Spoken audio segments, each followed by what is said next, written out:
starting off, can you give a brief introduction, sharing your name, your sport, and also the college or university that you attended? Yeah, so firstly, thanks for having me, guys. My name is Jack Griffiths. Some people refer to me as Griff. There seem to be a lot of Jack Griffithses around the world, apparently. But I play men's soccer, and in 2018, I first came over to the States from the UK, and I started my collegiate career at Missouri State University. I was there for 2 years.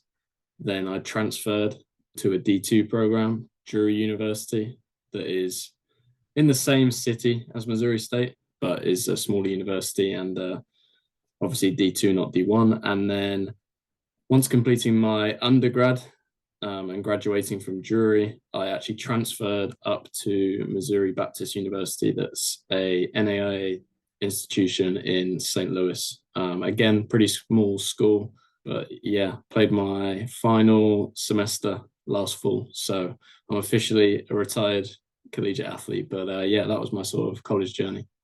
That's great, Jack. And kind of like looking back at your journey as a student athlete, especially with being so far from home and being an international athlete, how do you think your journey shaped you personally and athletically? Immediately, as soon as you move like a large distance away from home, it brings about different struggles, I suppose. Not necessarily that they're always negative, but they're things you got to overcome.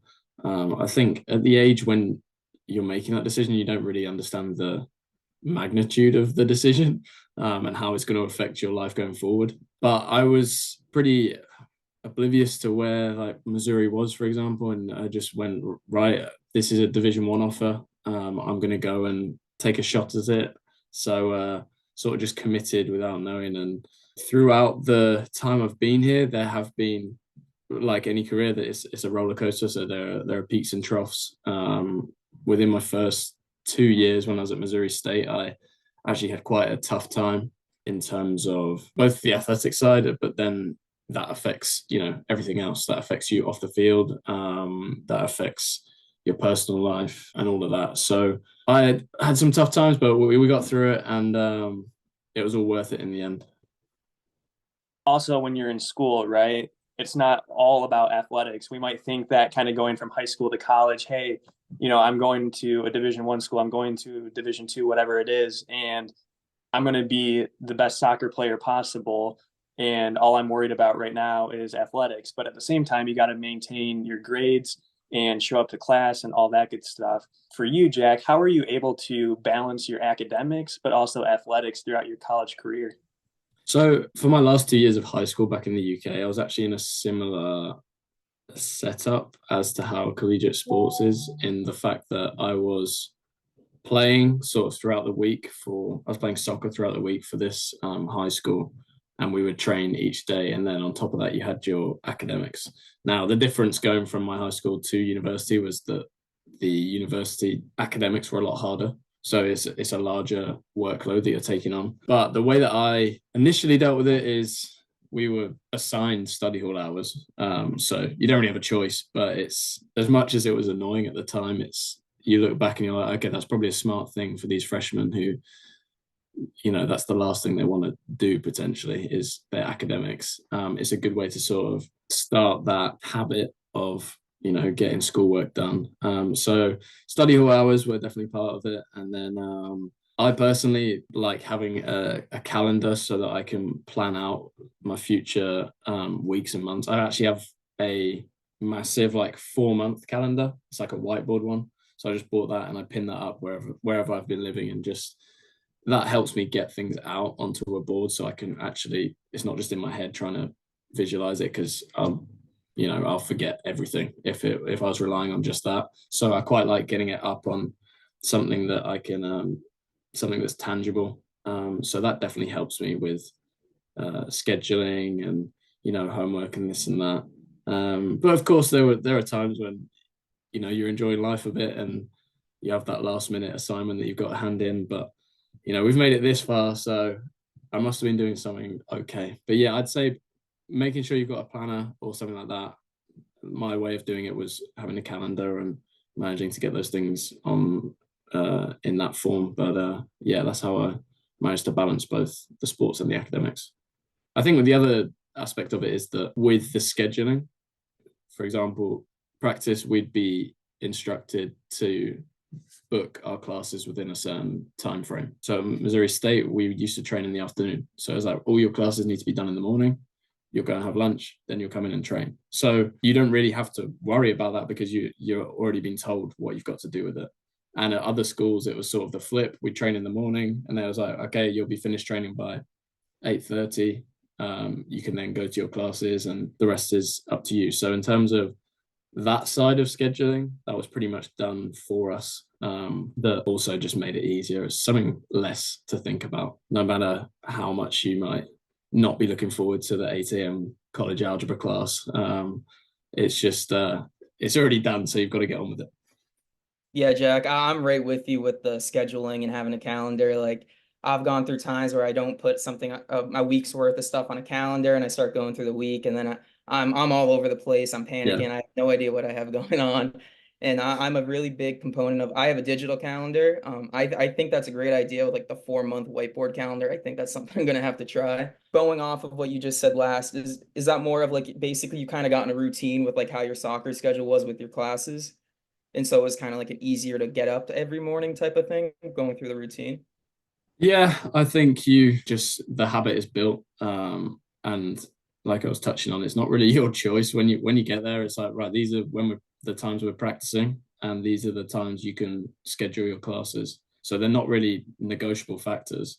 And then because of that, it's like, well, if like, for example, training's at 7, I need to be up at however you work out your commute, you work out how long it takes to have breakfast and get up and whatever. So I don't know, it's all sort of laid out for you. Now, of course, there's the fact that you have to set an alarm that some people somehow manage to miss. But yeah, in general, it's all sort of done for you. So that helped me in terms of that's like the framework, and then you can work out your own stuff around that framework. So for homework and stuff like that, it's like, well, these are the times we'll be training, lifting.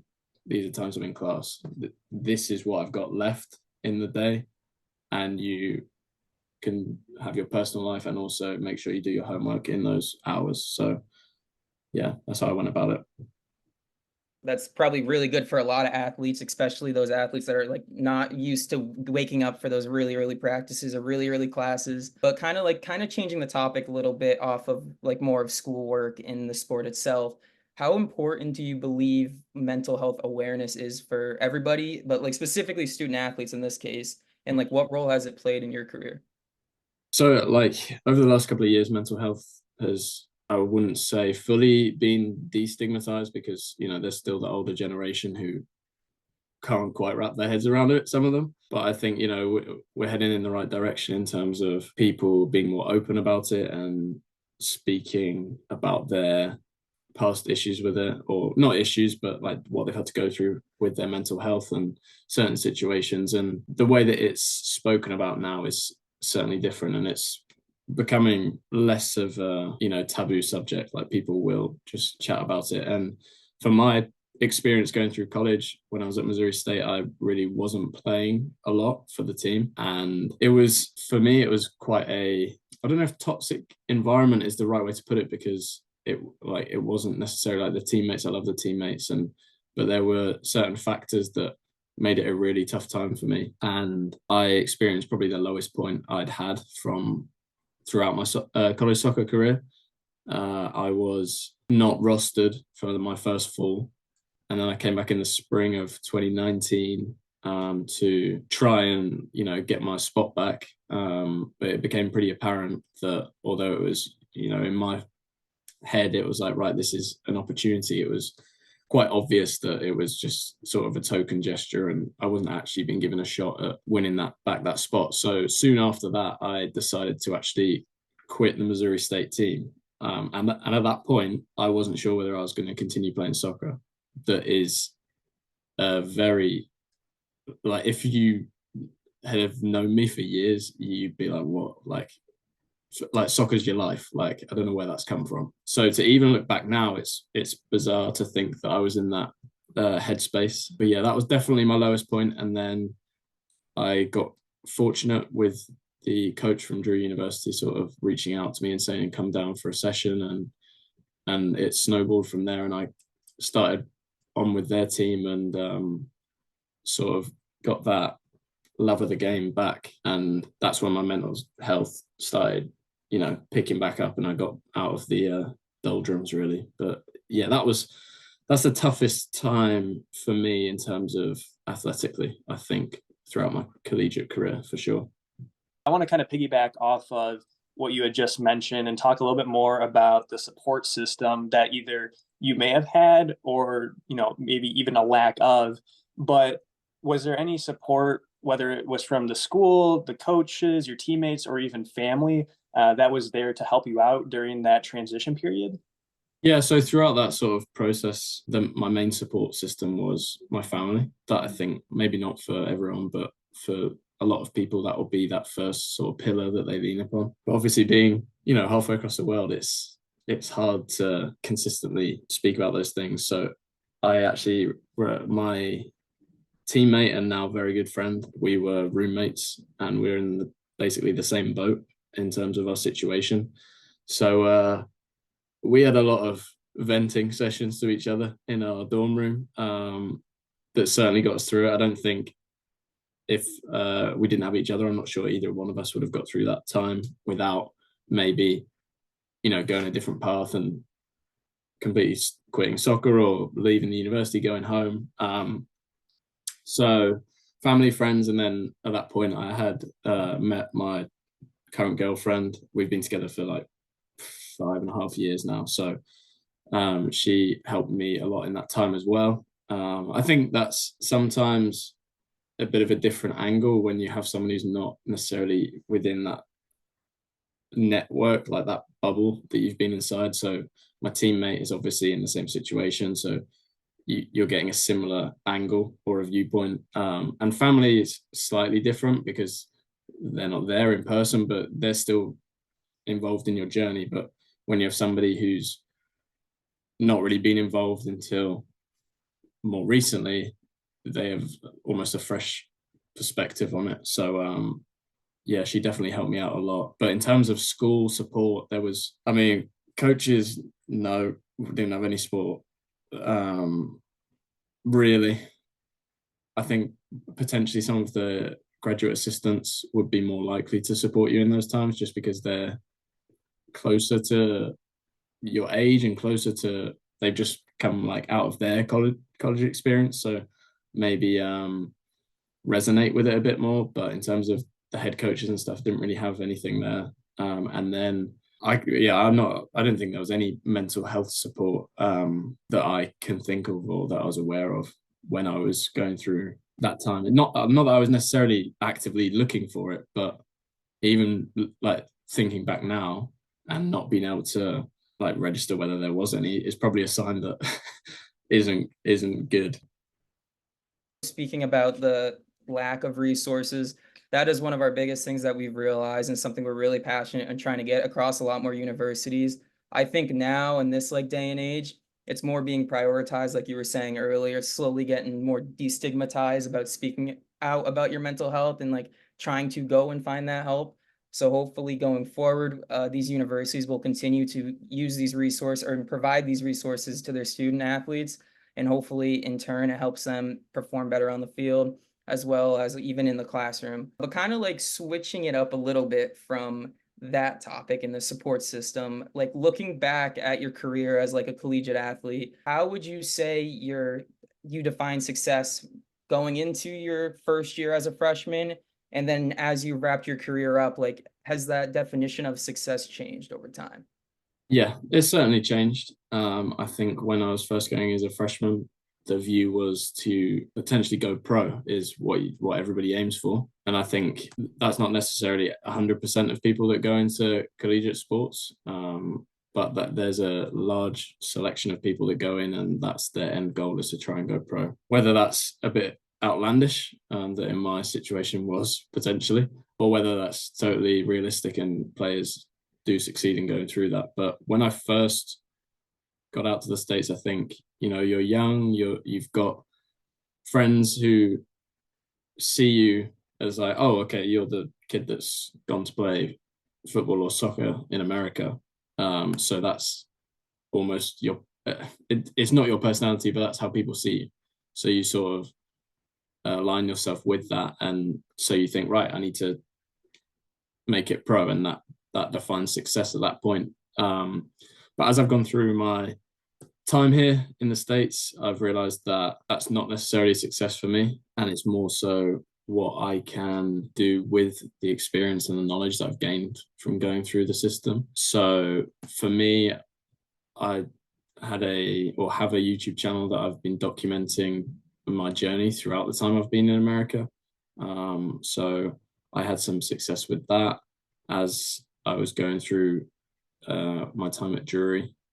So that sort of gave me something on the side, like a little hobby that gave me a different definition of success, and not necessarily just athletic. It was almost more, I don't know, I can't think of a better word, but like businessy, even though it's not. But it's just a different way of seeing success. And now, having known players who have gone on to play professionally, and also having a lot of teammates who currently are in the workforce and have different occupations, you realize that for a lot of, I'd say for all collegiate sports, apart from golf, maybe, you have a very short lifespan for your career. And although some of these players who you've played alongside may go on to play professionally, and you think, wow, that's it, they've made it. In the time that they're continuing their professional career, whether it's, the lowest level of professional to the highest, as soon as you get into the workforce and start gaining experience, when they eventually retire, you're going to be years ahead of them in terms of your experience within that field. So I think that's definitely changed my perspective in terms of who's ahead in life, right? In terms of people are always rushing to try and, be the most impressive or, do whatever, set the trend. I think that's certainly changed in my perspective. Is like, oh, okay, like, yeah, being a professional soccer player would have been amazing, but it would have been over by age 30, 35. And then you go into the normal world like everybody else. So it's, very simple answer. Yes, my perspective of success has definitely changed.